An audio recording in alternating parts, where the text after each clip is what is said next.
In accordance with Rule 39 of the Council's Provisional Rules of Procedure, I invite the following briefers to participate in this meeting: Mr. Dirk Polman, journalist, and Mr. Jimmy Dore, political commentator. It is so decided. I now give the floor to Mr. Jimmy Dore.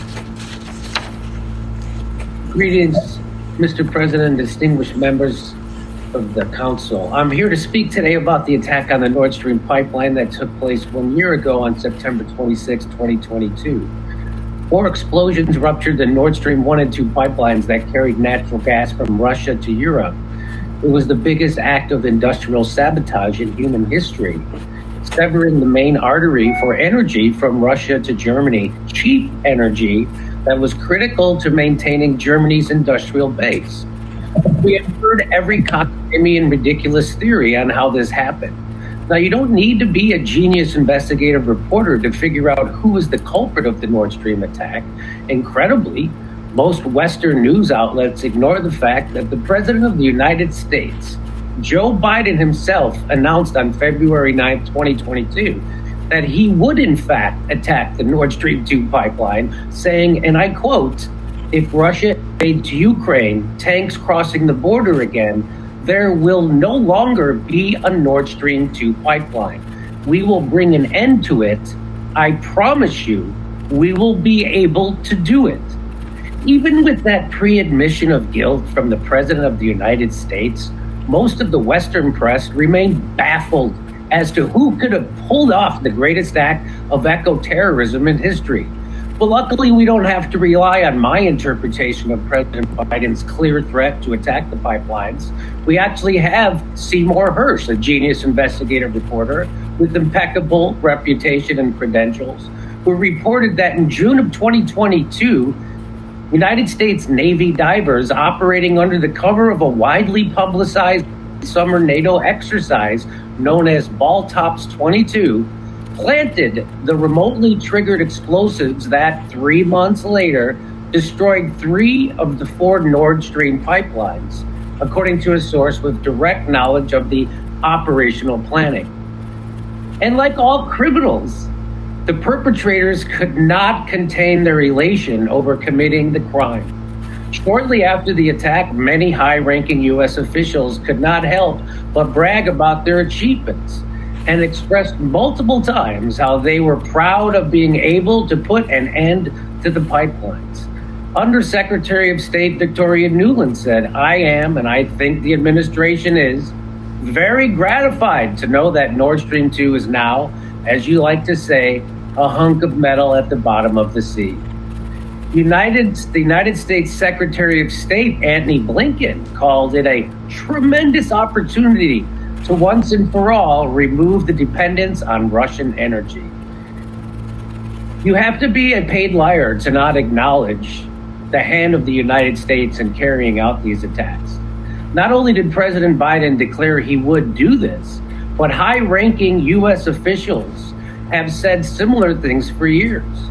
We can look to 2014 when former Secretary of State Condoleezza Rice stated that over the long run, you simply want to change the structure of energy dependence.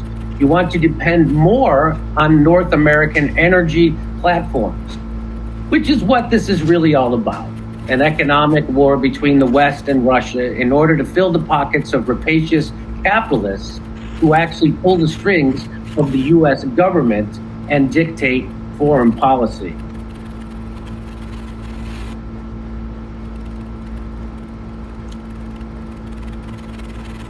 So let's pull back and take a look at the context in which this pipeline bombing occurred, shall we? It's all happening under the guise of defending Ukraine from an unprovoked Russian invasion. But of course, that's only true if you start the story of the Ukraine war somewhere near the end of the story instead of the beginning, which would indict Ukraine, the US, and NATO. The US and NATO are to blame, which is why the Western media always leaves the origin of this conflict out of their coverage and leaves most people in the dark with a false version of the cause of the conflict. Most Americans believe that Vladimir Putin woke up one day and decided, for no particular reason, to invade Ukraine and start a war completely out of the blue. This is what supporters of the Ukraine in this war actually believe, because that's the only narrative they hear from their news media, which is funded by the people who profit off this war, the military-industrial complex, the fossil fuel companies in the West, and of course, Wall Street. To make a crude analogy of the Western media's coverage of the Russian invasion is the following. Let's say Vladimir Putin was standing on a bus stop and there was an old lady standing in the street and a bus was heading straight for her. So Vladimir Putin pushes the old lady out of the way of the oncoming bus and out onto the concrete sidewalk. The Western corporate media would start that story near the end saying, Russian president pushes old lady down onto the concrete. The same goes for the entirety of the Ukraine-Russian war. The Western media starts the story of the war at February 24th, 2022, which is definitely not when this conflict started. They leave out the 2014 coup of the democratically elected Ukraine government orchestrated by the CIA in conjunction with Ukraine Nazis. They leave out the fact that the Russian-speaking ethnic population in the eastern part of Ukraine, known as the Donbass, didn't want to go along with the CIA Nazi coup government. And so the newly coup right-wing Ukraine government started shelling the citizens of the Donbass via their henchmen, known as the Nazi Azov Battalion, that ended up killing somewhere around 18,000 civilians in the Donbass. They leave out also there was a peace agreement that was reached to end the shelling by the Ukraine government and the Nazi Azov Battalion, known as the Minsk Accord, because the people who broke that peace agreement was not Russia, but the Ukraine government and the Nazis. They leave out the fact that there was already an overall peaceful way to avoid war and the slaughter of hundreds of thousands of precious Ukrainians, which was recently admitted to by the Secretary General of NATO, who admitted that it was the expansion of NATO onto Russia's border that was the real prevarication, and the US and NATO refused to stop their expansion onto Russia's border. All this amnesia is necessary for the continued aggression and warmongering of the US and NATO to be accepted by the citizens of the United States and Europe. Well, I'm here to cure them of their amnesia and remind them of the true cause of not only the Nord Stream bombing, but of the entire Ukraine war and the destabilization of the Middle East, including Libya, Iraq, Afghanistan, and Syria. The reason for that is the imperialistic lust of the United States empire. The U.S. now has over 800 military bases around the world without being able to cite an actual threat to their sovereignty. The U.S. is now ending its empire the way all empires end, by overextending itself militarily while it starves its own people at home. The real threat is the threat of U.S. economic interests. The U.S. has for decades feared German engineering and capital joining Russia's natural resources and manpower.